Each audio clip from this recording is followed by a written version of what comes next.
सध्या हनी ट्रॅपमध्ये अडकवण्याचे प्रकार वाढलेत। चंदगडचे आमदार शिवाजी पाटील यांना सुद्धा असाच अडकवण्याचा प्रयत्न झाला, पण त्यांनी वेळीच थेट पोलिसात तक्रार केली आणि पोलीस आता संबंधित आरोपीचा शोध घेत आहेत। काय आहे हा सगळा प्रकार, बघूयात हा रिपोर्ट।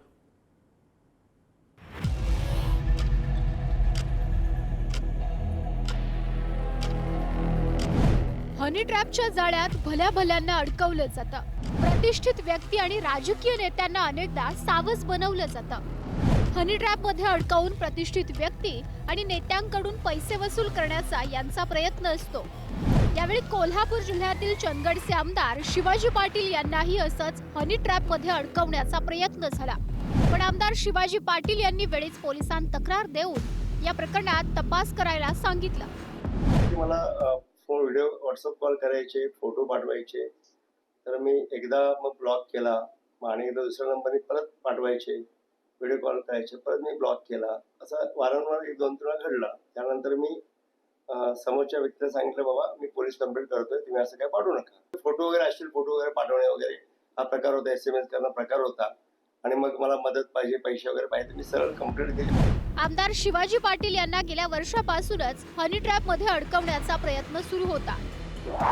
2024 मध्ये शिवाजी पाटील यांच्या व्हॉट्सअपवर अनोळखी नंबरवर कॉल करायला सुरुवात झाली। महिला वारंवार फोन करून मैत्रीचा आग्रह धरत असल्यानं शिवाजी पाटील यांनी महिलेचा नंबर ब्लॉक केला। 2024 मध्ये निवडणूक प्रचारात असताना अनोळखी नंबरवरून व्हॉट्सअप कॉल आणि मेसेज येऊ लागले। या नंबरवरून महिला अश्लील चॅट करत व्हिडिओ आणि फोटो पाठवू लागली। मैत्रीला नकार दिल्यानंतर महिलेनं पोलिसांत तक्रार करण्याची धमकी दिली।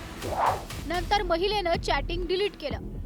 त्यानंतर वर्षभरानं म्हणजे गेल्या महिन्यात महिलेनं पुन्हा मोबाईलवर अश्लील फोटो पाठवले। त्यानंतर महिलेनं बँकेचा अकाउंट नंबर पाठवून 5 ते 10 लाखांची मागणी केली। महिला फसवत असल्याचं लक्षात आल्यानं आमदार शिवाजी पाटील यांनी पोलिसांत तक्रार केली। खरे वारंवार घडी प्रत्येक वेळा मोबाईल चेंज करून असे पाठवत होते। मला नाईलाज होता, मी त्यांना समोरच्याला वॉर्निंग पण दिली की मला पोलीस कंप्लेंट करायला लागली, सर्व बंद करा।